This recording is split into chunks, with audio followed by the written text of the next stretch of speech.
they'll talk about their experiences and their lessons learned, but we also want to talk about and address some common reasons why maybe some manufacturers might be hesitant to go down this path. And we'll also talk about that today. And first off, just so we're all on the same page, what is Industry 4.0? Because we throw that out and there's a lot behind that.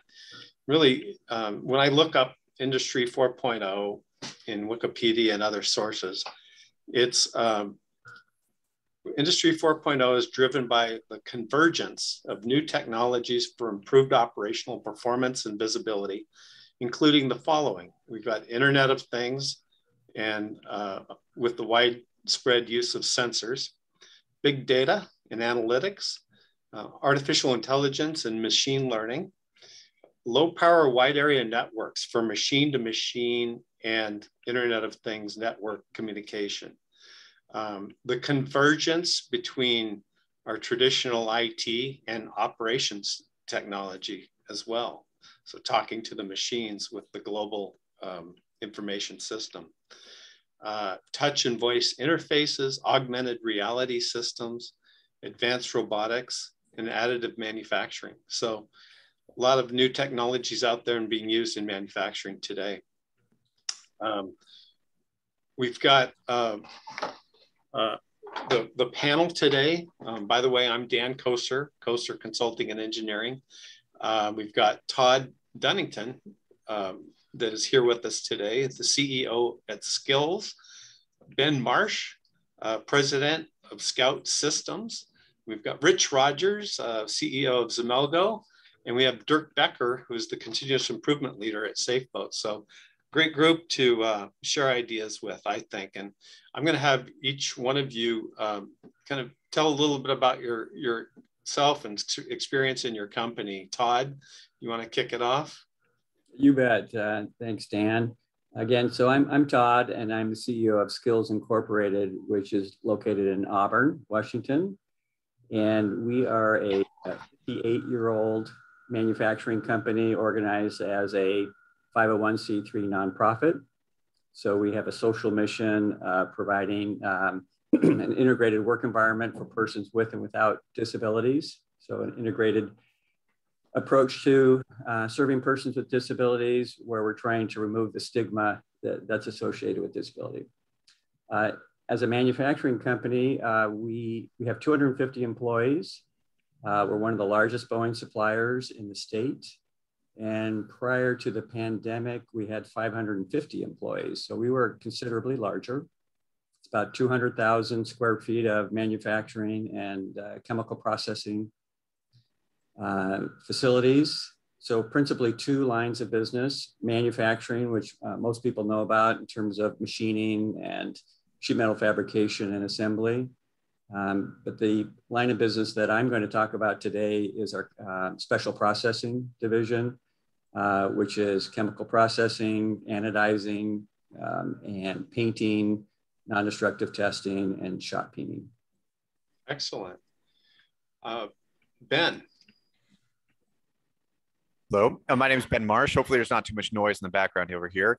My background is in manufacturing engineering. And when it comes to the IoT movement, there's such a wide range of systems out there and capabilities. I see this very similar to the sector of manufacturing as a whole. You could have a multitude of different types of manufacturing, but they fall in the same sector.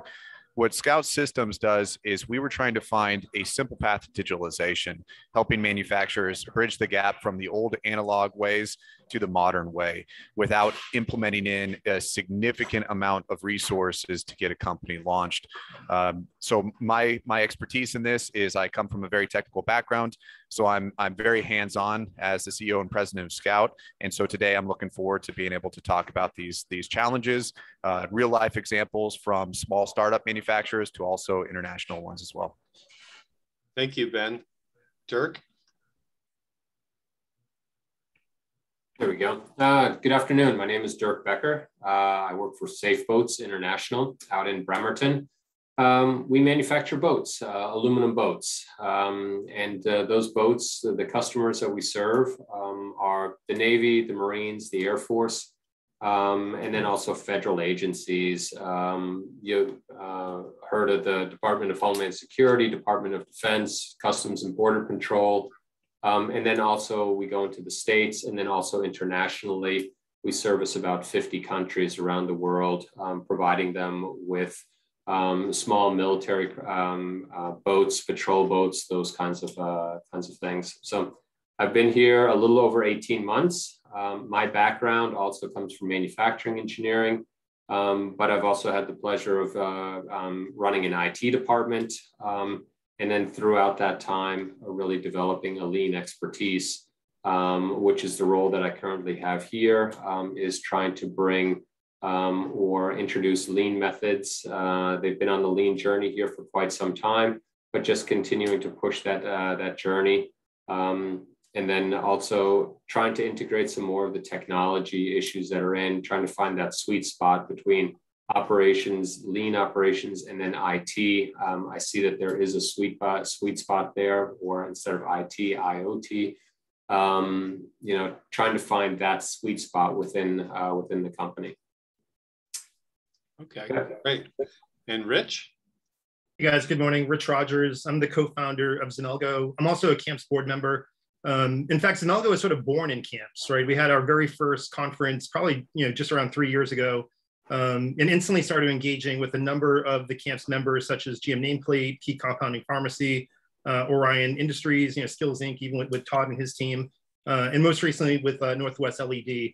And so, yeah, we're really focused on providing real-time visibility into the manufacturing operation, right? So using sensors, capturing that real-time information, and then delivering it to the manufacturing leader, right? So they have that real-time visibility, and they can start to make the best decisions for the business based on that real-time data.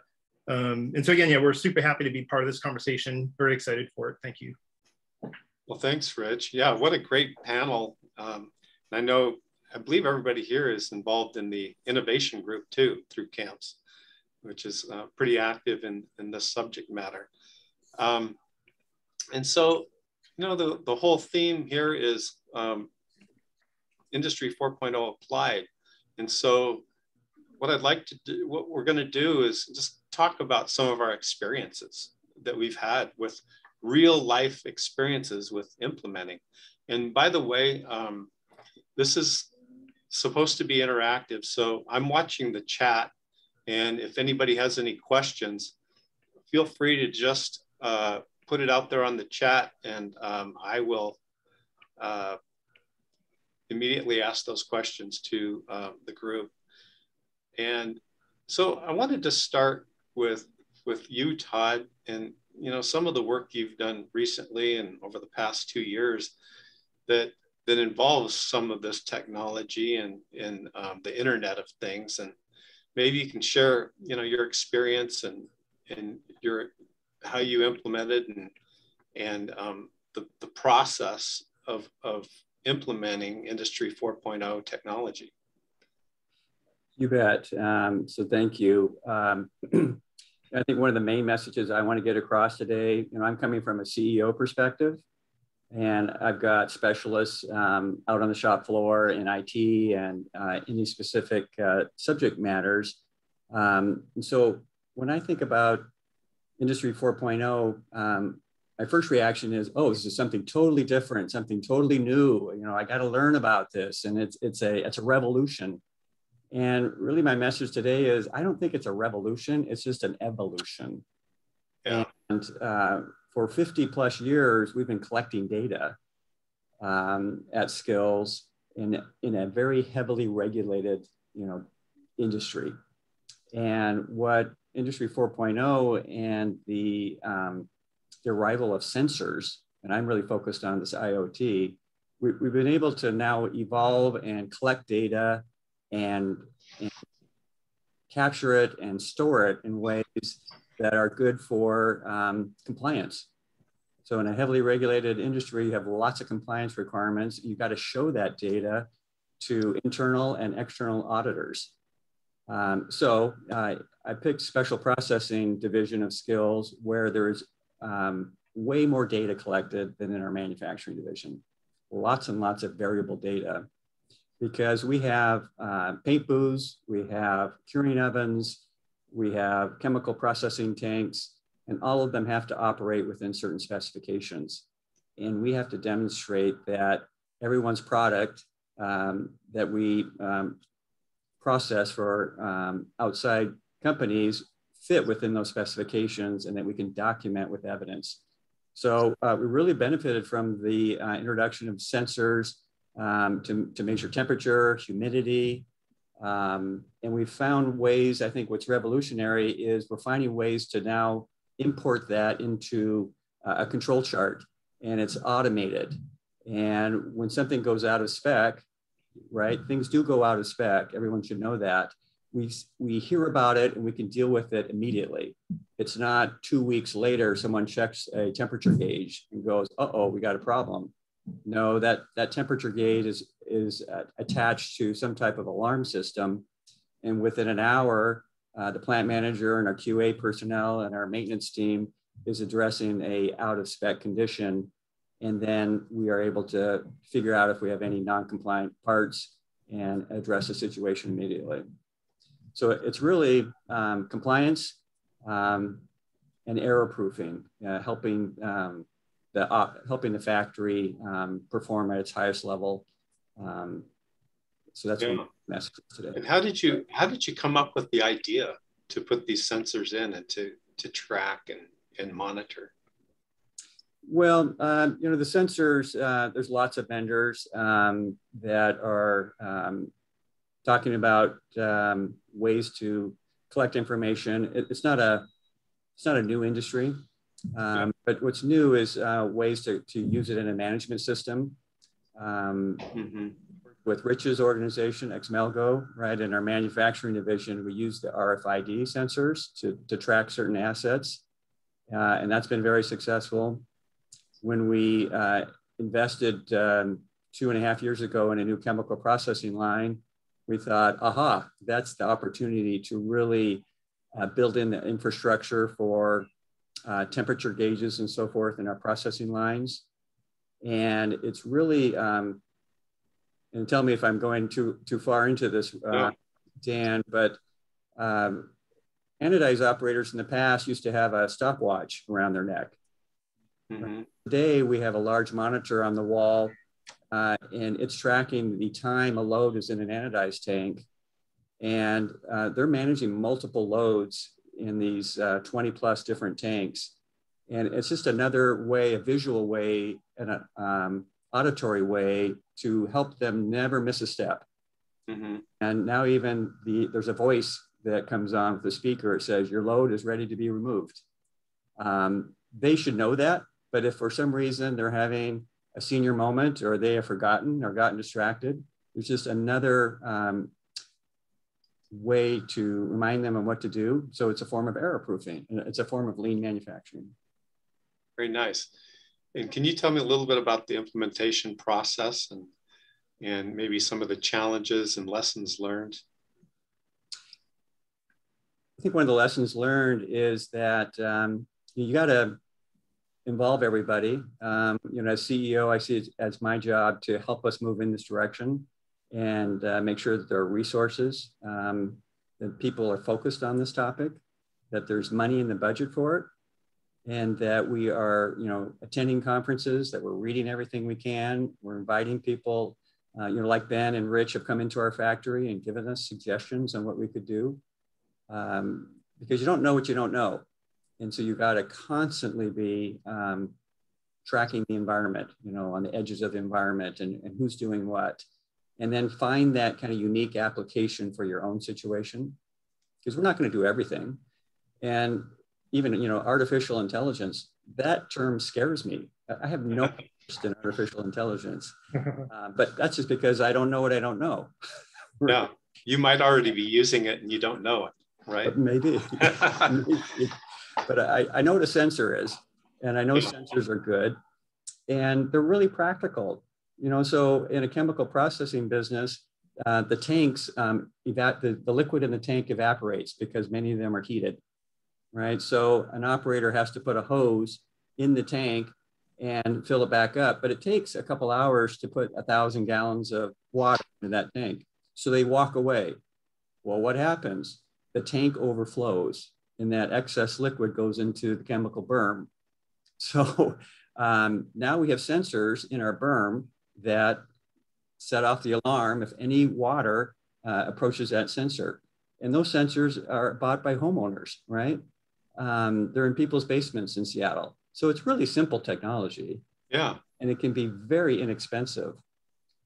It's just a matter of getting the data from the sensor to the person in charge of reacting, responding to the situation. Nice. Very good. Well, Rich, I know you recently worked with, I'm going to butcher this name, is it Sekisui? Yes, Sekisui Aerospace. Yeah. And I know that you and your team transformed the physical production operations business, and you monitored the transfers between sites. And maybe you can tell us a little bit about that project and what you learned about that. Absolutely. Yeah. Yeah, for those that don't know Sekisui, it was AIM Aerospace, right? So I think everyone's probably familiar with okay. Got it. And then Sekisui came in, I think just about a year and a half ago, 2 years ago, and acquired them. Fantastic acquisition, actually. And so, yeah, so it's the former AIM. It's a very, they've been amazing to work with, like a very visionary team. They are really looking to apply, digital transformation to almost like every aspect of the operation. And, one of the leaders there, Matea, she just really had this vision for a digital thread that would sort of run, throughout her complete operation, right? So raw materials, coming onto the site, those materials sort of turning into parts, like you said, those parts like flowing from one facility to another, and then starting to progress, through the work order, the production process. And then from there, moving into finished goods inventory. And so, yeah, we've been co-creating with them, again, to get some of those parts tagged, to get the readers up in terms of like their different parts of the facility, and then get that data streaming into them, right? And so, so they're at a point now where, they can pull up in their phone, 24/7, 365, anywhere in the world, and really see the status of the operation in terms of where the parts are, what's moved from one facility to another. We can alert them in real time if anything's sort of been left on the truck or maybe, dropped off at the wrong location. So again, really, really good visibility into things.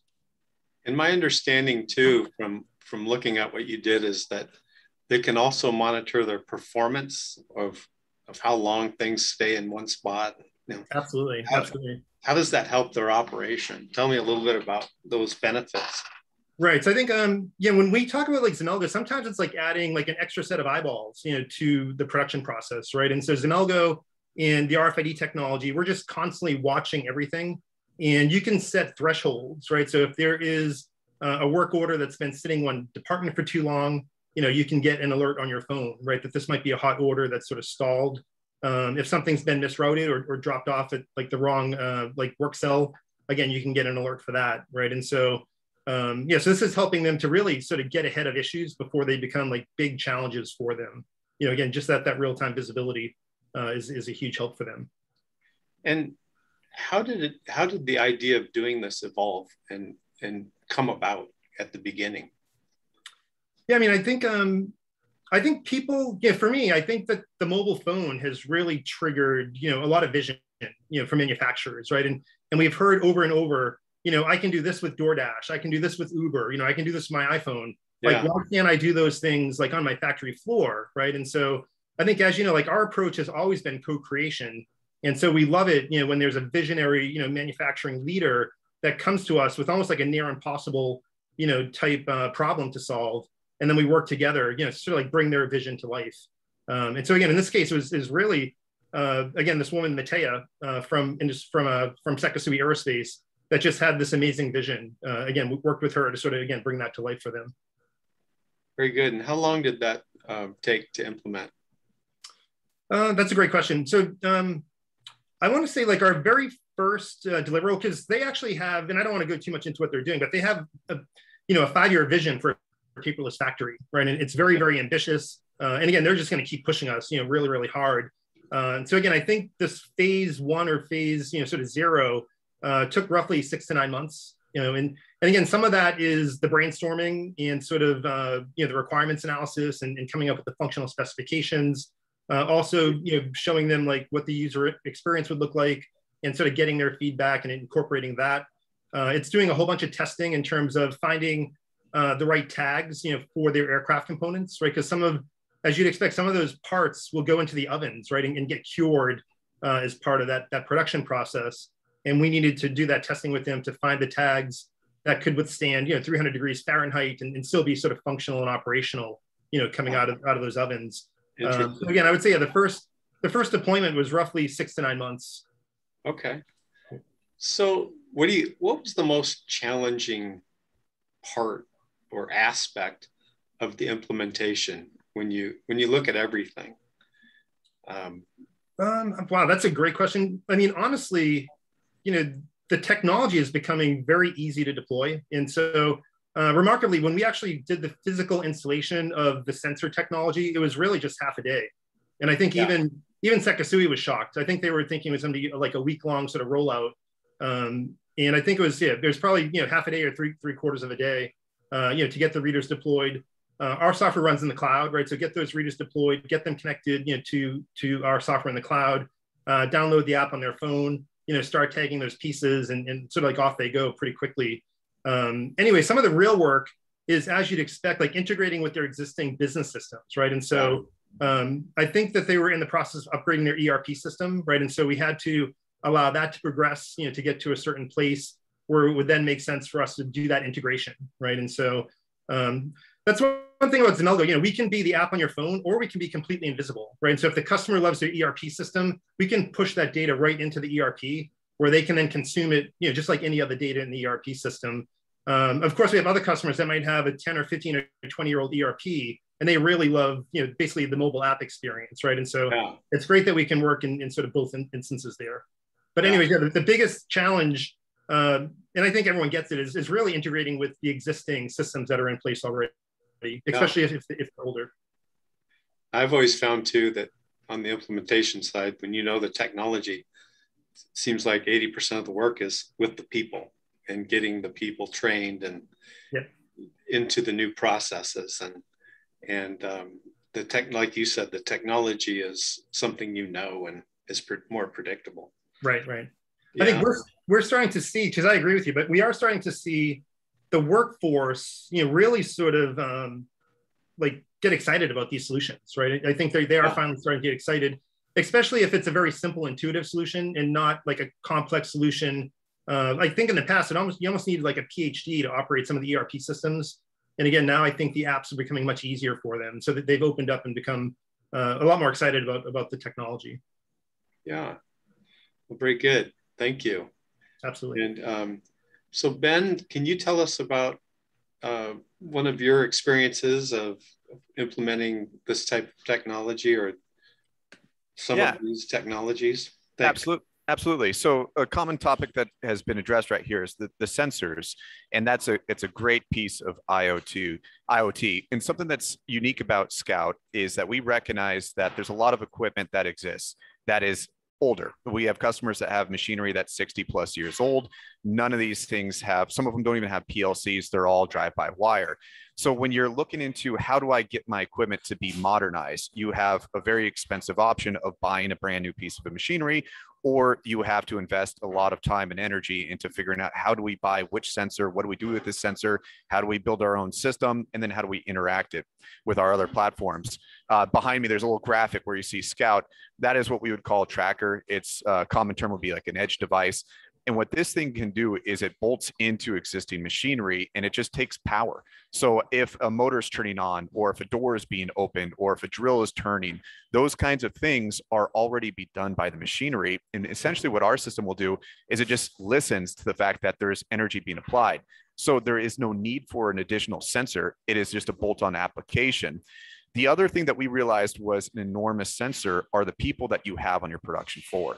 So when you have operators that are out there, in my experience as a manufacturing engineer, operators know so much more than the senior management does. They are the people on the ground every single day, every single minute, and they know the kinds of problems they have. They know what tools are awful. They know what production parts are difficult to build.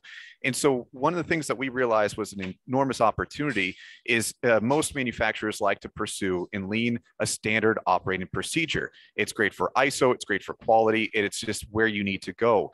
So the documentation and the revision control is a very difficult element.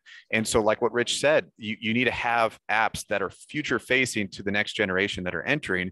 So we built a video game. And this video game is a work instruction tool, very easy to use, very intuitive. And as you have that built in with edge devices, you could have not only the people sensor, you get your equipment sensor, and then we also tie that into an operational standpoint. So you'll know when you're having problems, whether it's an operational issue, if it's a human training issue, or if it's an equipment issue, giving you better insight to your production floor. It's very easy technology to deploy. Most commonly where people run into issues that we've found is that what do you do? Like, what does it mean to become digital? Where is the benefit and how do we get there? And so a part of that is having a strategy to roll it out. And so what we've liked to do is we work very closely with your operators and engineers to find out what is it that you're trying to get to as a deliverable. And then you need to have a really concrete path. And so we like to work with people to let them know that, you know, you're going to be able to get 20% in the next 3 months and get you into a position where you see the value. And as you see a value that really helps perpetuate a project forward, you need to make sure that your culture is buying in. You need to make sure that your senior management is buying in and the people that are paying the bills are buying in. And if you don't have everybody involved in that, a lot of these projects will lose steam. Yeah, that makes sense. So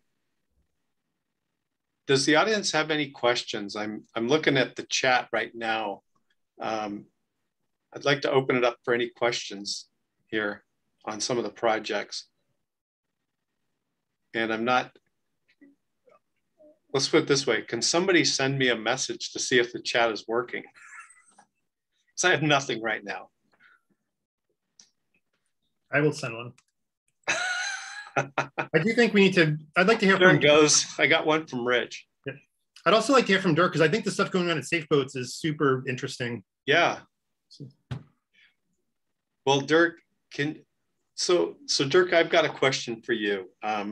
As a continuous improvement leader, I mean, you're evaluating projects all the time and you're looking at different technologies. What are some of the things that you think, I mean, relating to the manufacturers out there, what are some of the reasons why some manufacturers are hesitant to maybe adopt some of this technology? I'm just looking for your insight there. You know, I think that we've heard a lot of it already. The thought that goes through my head, and you really started out with it, Dan, is you had to look up IoT. You know, what does it mean? And I think that for most people within the company, Safe Boats, we build boats. We've been building boats for 25 years. We're good at that. And then somebody says, just like, you guys should do IoT. That sounds scary. And I think that we heard that. I'm not sure that Ben or Todd said that. Yeah. Yeah, you guys have said that already. That sounds expensive. That sounds pretty scary. So people are hesitant for that reason. And then certainly one of the first questions is, well, how much is it going to cost? Is this going to be one of these $1 million solutions, which is a no-go? Then what do we get for it, right? I mean, hearing about the aerospace company where you had one person with a vision, or the company itself has a vision, I think that that's a key element. Not always that vision exists, but you do have areas of concern where one operator might raise their hand and say, it's just like, you know, I'm sick and tired of this one machine. You know, I never know when it's going to break down or whatever. I wish there was a buzzer that would tell me, hey, it's time to change something or to service it. Simple technology. And then how long does it take? And I think that each of those questions of how much, what do we get for it? How long does it take? Those have all been answered actually by Todd, Ben, you know, and Rich. Those are the types of questions that need to be answered for senior management. So I get excited about this technology. I really do. I've implemented an RFID system. I thought it was the coolest thing. What ended up happening is I was constantly on a marketing campaign within my own company to get adoption for it, to get the builds paid for it. Once it was deployed, I did find a champion within a distribution center that really liked that. People saw what it could do. They got excited about it. They got on board, and I recruited them into the marketing effort to help me try and sell this company. Side note, the first time I ever saw a unit show up on RFID, I'm on the side of the road in Costa Rica while my wife is at a fruit stand, and I see a unit on my iPhone. That was the first time I ever saw one of these units picked up. And by the way, the unit itself was in North Bend, Washington, right? So, I mean, for me, all of a sudden the world shrank and came together. I think this is some really cool stuff. The other story that I like to relate to people is I live in a nearly 100-year-old home, and I want it to be IoT or 4.0. Well, what does that mean? Well, it means I have a $150 Nest thermostat. I can control that on my phone. I have a little lock, my front door. That's a $150 little lock. I open that with Bluetooth when I come home. Got the Amazon thing, which connects to the light bulbs. So, and each one of these things is a $150, $200 solution. And that's what I try and convince people of is the technology of today is these small dollar solutions. I don't want to say to any of you guys, hey, I want your stuff for $150. All right. That's not what I'm saying. But relatively, it is, it's cost. I mean, a lot of these things are cost effective, and you have to step your way into it slowly. And I think that's the biggest hang up that people see. People who have to look up IoT or 4.0 is it's not the big dollars. It is stepping your way into it. So used a lot of hot air there to answer your question, but it's convincing people it doesn't need to be that difficult to implement these things. We can step our way into it. Absolutely. So I wanted to panel. I'll go ahead. Yeah, I'm going to chime in. I think because Dirk said something that really resonated with me, and he's right. You shouldn't have an IoT strategy. If you have an IoT strategy, you're doing this wrong. Like, quite honestly, I think you really need to figure out, like, what are the issues? So I have an inventory issue, or I have a WIP issue, or I have a chemical management issue, or I have inventory, right? And then how do we apply technology, to basically make that issue go away? And so, yeah, he's spot on with that. Well, and that's a great way to approach it, because it's not a solution looking for a place to live. You just have to start with the problems, right? And so I'll address this to all of you. What kind of issues would signal to you that maybe there's an application of an Industry 4.0 solutions? So if I'm a manufacturer, educate me. What kind of issues should I be looking at my operation and figuring out where one of these solutions might be an improvement? So what would those be? So one, I got one. Okay. Go ahead, Ben. Thank you. Oh, yeah. Sorry, Dirk. Yes. I'm looking at you doesn't mean I'm looking at you. Yeah, it's hard. And again, this was mentioned is aging inventory, right? It used to be when I learned the lean stuff, we used to have Japanese consultants that came around, and they would put on the white glove and they would just walk around and they'd hammer us because they'd wipe the dust off of the parts. One guy even wrote his name on one of the dusty parts that we had there. What was interesting when we implemented an RFID technology, this was at a previous employer, is we were able to see this. We were able to put gates onto it, right? This is the 0 to 10 day inventory. This is the 10 to 20 day inventory, and this is 30 plus inventory. Make that, and this was finished goods inventory, make that inventory visible to the sales guys and say, it's just like, look, we got 60-day-old inventory here. We're coming to year's end. Put this stuff on sale or get rid of it. And as a matter of fact, you can tag a specific serial number. That's the unit that I just sold to that customer. and they would have that capability on their phone to be able to see what are some of the old units out there. Or we would have customer XYZ who ordered a couple of units from us. They hadn't picked them up yet. Massive, massive company. But it was a nice reminder. We would be able to filter it and say, it's just like company XYZ. Turns out that you haven't picked up 3 or 4 of your units yet. They've been here for 90 days. Where would you like us to ship them? Just so that we can keep that cash cycle going and ship the old stuff out there. So I loved it for just aging of inventory, just having that heads up. It's been mentioned a couple of times. That was, for me, a great use case. Yeah.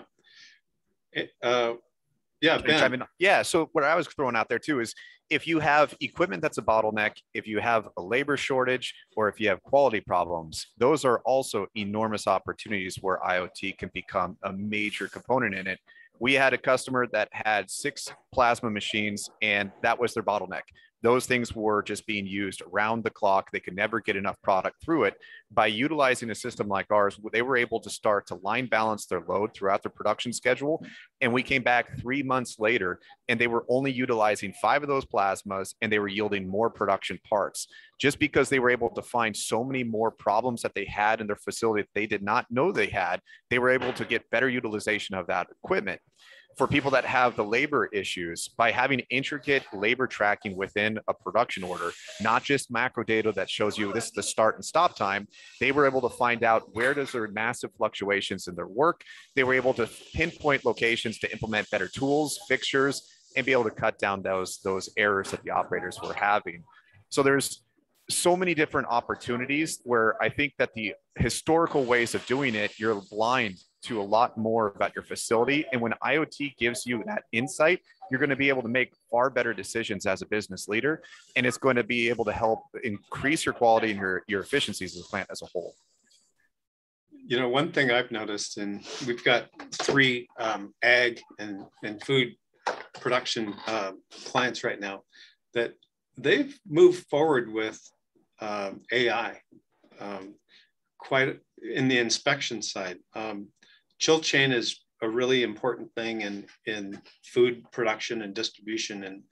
And they've learned how to use sensors on the temperature of the product moving through and monitoring it, not just at certain points, but all the way through. The other thing is inspection is a huge opportunity, I think, for Industry 4.0, because like if you think about produce, it's not all the same size, but some of it has to be sorted out, and it's rejects. They're rejects. Like we have a lemon plant that we're working with right now. There are all kinds of different blemishes and reasons to reject the lemon. And over time, they have an AI system that learns that.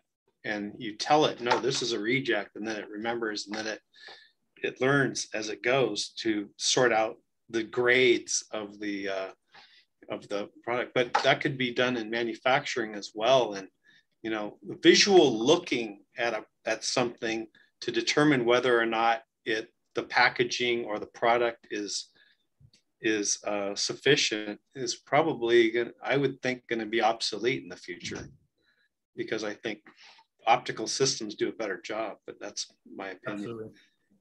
I've got a question here from Kirk Davis. Dan, as a manufacturing business grows, there are areas of friction, chaos that seem to multiply. Can digital solutions make growth easier? Can it prevent some of the friction and chaos? So maybe we can talk about scalability. How does it help with scalability? I think on the Xemelgo side, you know, again, you know, we found, I mean, everyone talks about lean manufacturing and you know, the 8 wastes, you know, that sort of go into that. But I think we're seeing like 2 wastes, you know, that are even bigger than some of those other ones. You know, one is just like data entry, like into the system, you know, barcode scanning or even manually typing in stuff. And then the other one is just looking for things, right? Something that's been misplaced or misrouted, or an order that's sitting on the wrong desk. And again, all that, I mean, that really eats into the time, right? And you can't scale your operation if you're constantly engaged in some of these other really low value, you know, sort of activities. And so again, yeah, we would say, Yeah, get things connected, get the data flowing in, have complete awareness, of where everything is in the operation. And then from there, you can start to step on the gas and really start to scale. If you don't have that foundation in place, again, I think scaling is just going to make your challenges even bigger, and harder to solve going forward. Yeah. To add to that too, if you don't mind, I was just going to say with digital systems, literally like any kind of content that you're writing on Word or anything like that, you can copy and paste. And so when you have a digital system, it's a lot easier to duplicate, replicate when you scale. Whereas if you're relying on analog systems and you're having everything done with dry erase boards and you have old school styles and methodology, all of that has the same amount of labor, the same amount of energy that has to go into to replicate that. So the digital transformation it's a one-time expense, especially if you start doing API integration. So you have these systems that are communicating with your ERP or other platforms that you have. It is literally the same thing each time you do it. So you do it once and it's easy to replicate. One of the things that Rich just mentioned, which I really liked, is the ability to ramp up or in the back office area. So much of lean has always been in the manufacturing environment. Go into the manufacturing and make sure that they're drilling faster, welding faster, whatever, building faster. And the focus right now from a lean perspective is really starting to shift into the back office environment. How much data entry errors are on there? I know, for example, that there's a unit out there where on the serial plate, it says, don't ship this unit. That's the serial number, okay? That was a data entry error that was put on there. Now, this is a long time ago. I'm sure that unit has been scrapped since then, but people were able to make data entry errors all the time. And how do we prevent that? Month-end close, I think, is a great one. Is what's all of the opportunity that we can find there? Order entries. Are we getting the right product, or are we entering the right product? If we get an email from a customer or whatever, are we swiveling around and have to enter this thing again? All of those kinds of technologies, I think, can replicate. Now, a small company, as a company grows, to Kirk's question again, is SafeBoats has been on a growth path for many years. A lot of the systems that we still have in place were invented 10, 15 years ago. And as the company, again, was focusing on boats, they didn't look at all of the processes that are there in order to make sure that they grow. So that's part of the opportunity that we have now, is to try and grow those systems because they've reached its end. Excel has kind of reached its end for us. And the person who created that Excel spreadsheet might not be with the company anymore. And I've seen that in multiple smaller companies, is they're still relying on something that was done quite a while ago, where I think that a lot of the technology has almost gotten to be plug and play at this point in time, where they can actually help and take some of that burden away. It is a cultural shift, and it was mentioned earlier, is that people have to sort of walk away from the past and embrace the new and understand the new stuff. So lots of opportunity there as companies grow. I think also, and the key on the scalability is integration and flow of information. I mean, flowing information through and having visibility of the information throughout all operations, from back office to manufacturing. And I know a lot of the new ERP systems out there are integrating a lot of this technology into their systems to help with that and integrate. And I think there have been studies too that say that, that backbone system that you have can be the number one key thing for growth and how well your information flows. Because if it doesn't, and you're passing information along manually or with Excel spreadsheets from one operation to another, or from one function to another, then that just kills you and slows you down. So, well, good. So Todd, I have a question for you. So what would you tell from your lessons learned about implementing some of the improvements that you made? what would you tell a manufacturer who's thinking about setting up sensors in their operation and starting to track, say, something similar to yours in terms of you know, the processes and in your chemical operation? What would you tell them, or what would your advice be to them? Thanks for that question. You know, I want to go maybe beyond just sensors and all these new forms of software that others. Yes, please. Mentioning. You know, here at Skills, and I think everyone would agree with this principle, you start by simplifying and leaning out your process before you try to automate it.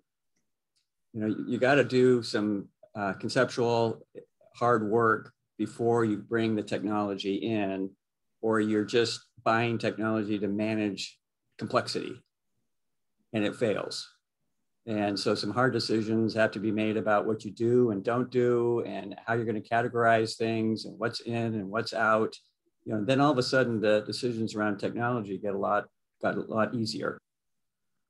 So that's been an experience. And so I would recommend that every manufacturer spends resources on lean. And to Dirk's point, not so much in the factory, although that's what us factory guys like to see. The benefit is in the back office or front office, for that matter, and recruiting, onboarding employees, moving employees between departments, connecting to the payroll system, connecting to the retirement, system.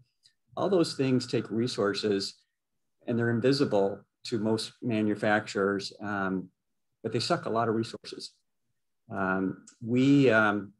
We had 600 plus employees at one time, and now we're down to 250, and we're planning to go back up to 500, 550 over the next 3 years. So we're really thinking about ways to not fall into the same traps by having better processes. And ADP is working with us. That's our payroll system.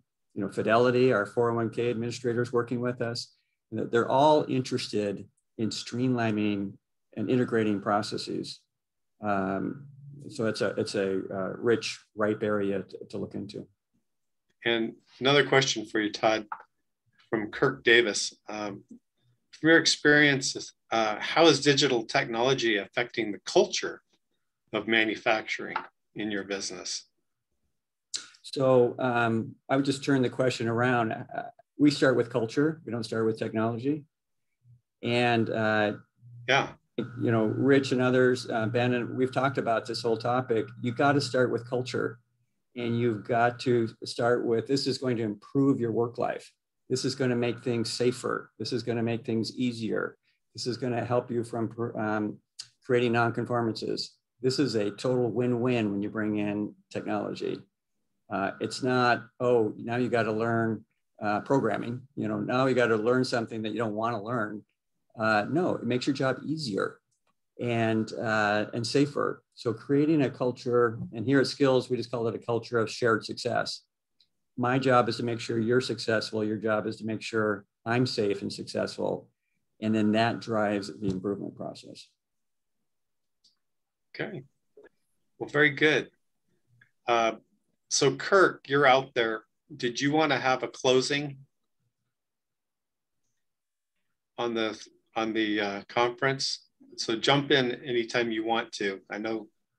So I can't call him over, but let me see if I can give him permission to speak here. Are there any other questions from the audience while we have everybody here? We have this panel here and a wealth of knowledge. Kirk, are you there? Yes, can you hear me okay? Yeah. Right, yeah. Okay. Good. Yeah, at least I'm unmuted. But I want to thank everybody for your participation.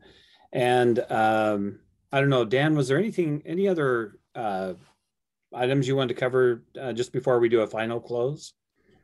No, I just wanted to say thanks to the panelists for participating. It's been fun. It's a great conversation. And if I wanted to remind everybody that there's a survey to fill out. So go down, fill out the survey on the session, and feel free to reach out to any of us if you have any questions about Industry 4.0, and we're very interested in helping the local community, and always there for in the innovation group as well in camps. So thanks a bunch, and it's been a pleasure. Yeah, thank you, Dan. I'll go ahead and wrap up.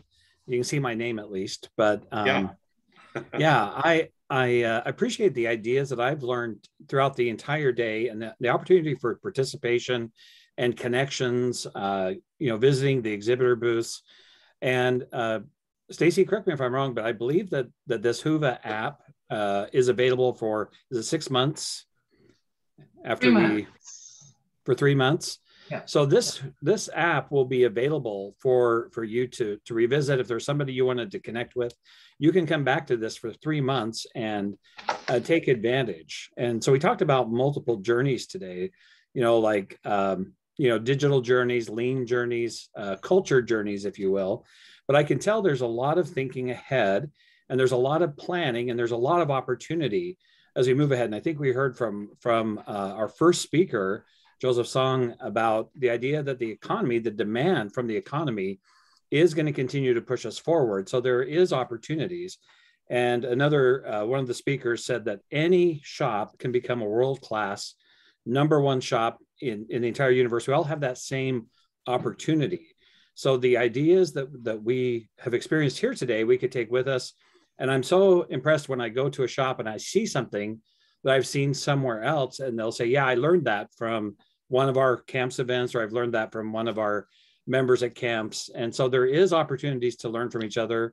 And the terrific panel speakers we've had all day long, Ben Marsh said something to me that was very helpful. But he said, yes, I have a company. Yes, I'm trying to sell service. But he said, I can take off that hat and put on my manufacturing engineer hat. And I love to talk about problems. I love to listen to ideas. And so I think that's true of all of our panelists today, and the speakers and the experts that we've got is they would certainly entertain a conversation. I mean, we're part of a community, and what Todd just said about a culture of shared success, and I wrote that down. We're here to try to help you be successful, and you at the same time are trying to make us successful. So it really works well together, and hopefully we can advance and accelerate our journeys. So Stacy, if you don't mind, I think we've got some prizes we wanted to award at the end here. Yeah, but we won't know until the conference is totally over. So we'll notify all of the winners.